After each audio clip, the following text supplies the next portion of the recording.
this video I want to have a first look at a new family member of the limited special edition Safari M lenses. And this here is the first lens I had in that lineup. Let's open this up quickly. So this is a Summicron 50mm widest open aperture is an f2. And I shoot this lens on my Leica M10-P in the Safari Special Edition, which is always green. In this video, I will unbox the 28mm new Safari lens and will have a first look, but will also share some data on Safari lineup in general in the Leica M system and also provide my first thoughts on that lens. Let's kick off the video.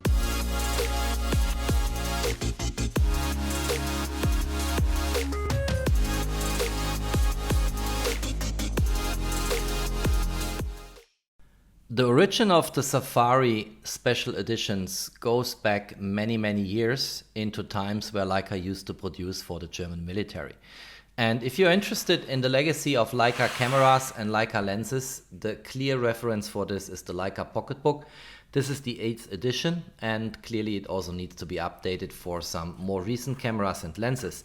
If we go here in that book to page 86, we find the military Leica 3C, 3G, M1 and KE7A. And if we read that, then clearly Leica as a German company used to produce for the German military, and they also had special engravings for it for the Army, the Navy, the Air Force and all of that. And I think that's probably the roots of this military green cameras. If we want to find the word Safari in that book, we have actually to go to the R3. Here we go. So here we go, let's see. This is the R3. I think this is one of the first times when I see the word Safari actually mentioned here, but I might be mistaken. If you know better, just drop me a comment and let me know. But here the 1976 to 1979 production of the Leica R3 has a passage here saying that generally this came in black chrome, but there were also silver chrome models and 5000 in a khaki finish known as Safari models. Many months ago, Leica announced beyond the 50mm Summicron, which I just showed in the intro to this video, more lenses with Safari special editions. And one lens is here. So that's the 28mm lens. I just got this. It came many months after it was announced. And that's of course a pity. But now it's here and it will fit very likely perfectly my Leica M10-P body here. And maybe it's just spending a word on the M10-P. Why should I still care about the M10-P if the M10R is out? Well, people following me on my channel, they know that I have actually compared the M10-P with the M10R. And clearly, the M10R is the newer camera. It has the newer developed sensor. It has much more reserves on resolution, having a 40 megapixel sensor, whereas this has a 24 megapixel sensor. But I also concluded in that video that the M10-P needs not to be retired. The M10-P is still, let's call it the second best rangefinder on planet Earth. And I still will go out and shoot with that camera. And I still will love that finish here. So there's no need to basically look away if people speak about the M10-P. It's a fantastic camera. And the M10R just has a newer sensor and a higher resolution. Now let's unbox this new family member of the limited special edition Safari M lenses, and because the outer box is not relevant, let's just do this the brutal way and let's just break it open. So here we go. It's a Summicron-M 28mm Safari Special Limited Edition. This one here is limited to 500 units worldwide. That's why I invested in it. It's from a price tag in the middle of, you know, the price for Leica M lenses. You can get much more expensive lenses, but you also get a few cheaper lenses. So this one here is about $4,000. The question is, how do I judge about investing in lenses? And investing in lenses is never a mistake because lenses will be with you forever.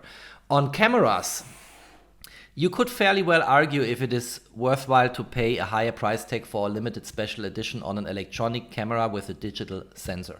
Because once in a while they will be outdated, once in a while after an M10-P there will be an M10R, and the M10R has higher resolution and a newer developed sensor.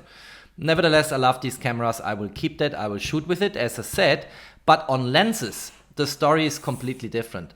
Leica M lenses, also Leica R lenses, they can still be shot today on many cameras, sometimes with adapter, sometimes natively. But if you have a good glass, if you have a good optics, you should never trade it in. If you don't urgently need a number, just keep it. There will be a point in time where you will be happy to shoot this lens again. And you never make a mistake in investing in high profile, high quality glass for your cameras. So let's now open the package. Let's see what's in it.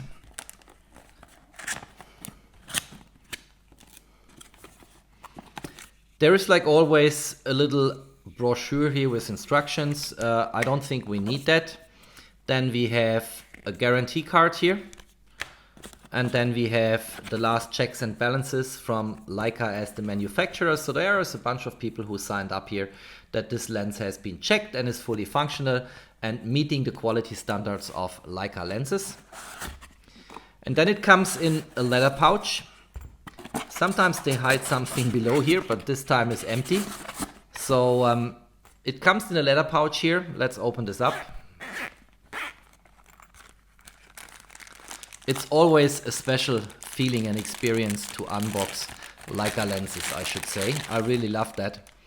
So here we go. It's pretty much in the same style and finish of the 50mm. And clearly it is now a 28mm, widest open aperture is f2. The aperturing is very soft, very good, but with clear markings here. Listen to that click.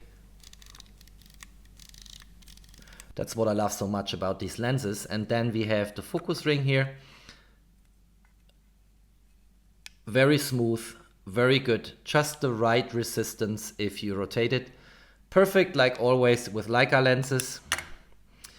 There are no engravings here in the inside. If we compare this here, you saw the lens is basically classified in its inside here. That's different on the 28mm, which is interesting.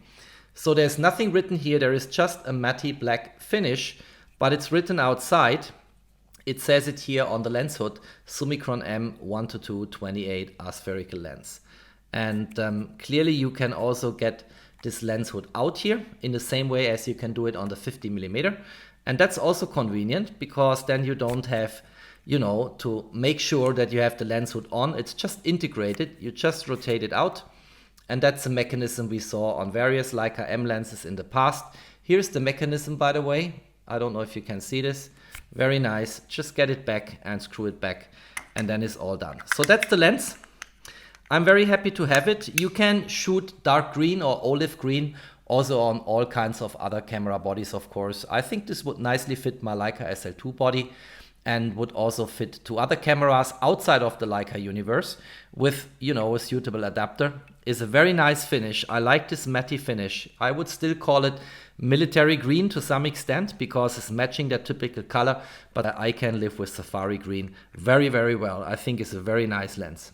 Since lenses are valuable and, as I mentioned before, made for eternity, I always use a protector here on UV filter. Of course, originally from Leica, because if you put some filter on top of a very good glass and the filter is not good from a quality perspective, you ruin the optical properties of the lens. That's why I go for the originals here, but clearly there are other brands of UV filters which will do the trick and which will provide a high quality. Now the question is, these filters come in a chrome finish and or silver finish and in black, and I think on this lens it looks good in silver, as I decided also here because my Leica M10-P has some silver finish elements here, so I went for the same filter color, but that's a matter of taste. You can also have this in black, of course, and maybe black would also have nicely fitted this matte black finish of the inside of the lens tube here. So let's mount this. Good, so the lens is now protected. I think that's important because I want to keep these lenses basically forever. And now let's mount it on the M10-P. Very nice. Let's get this away for a moment here. That looks indeed very good. Is, I think, even better from the look and feel than the 50mm, because the 50mm has some conical design here, where this one here is straight up. Looks really good on this Safari M10-P. And I think also the silver here is nicely accompanying what we have on silver elements here already. I think my sacrilege here is that I use a black hand grip, which some people criticized in some of my videos. I understand that, but I'm a practical person and pragmatic person in particular, and I just want this camera never to slip away, and I don't like the straps around my neck, so I need this hand grip. And so we have basically a few colors here now. We have black, we have silver or chrome, we have red in the engravings, we have white, and we have green. It's kind of a blend of colors, but it looks nice and I like it the way it is. So somehow this is now a system camera setup of, let's say, imitating a Leica Q or Leica Q2, because the Leica Q2 lens is also a 28mm, slightly wider open aperture, f1.7. But f2.0 will do the trick. And by the way, on that, let's say, protector here, if you get out the lens hood here, you basically don't see it any longer, and it looks pretty cool. All right, I'm happy with that lens. I will shoot it in the next weeks in the same way as I love shooting all my other M lenses. And, you know, might come back with some more impressions. If you like that video, don't forget to drop me a thumbs up. Stay tuned on my channel. There is always more to come. Thanks for watching and peace out.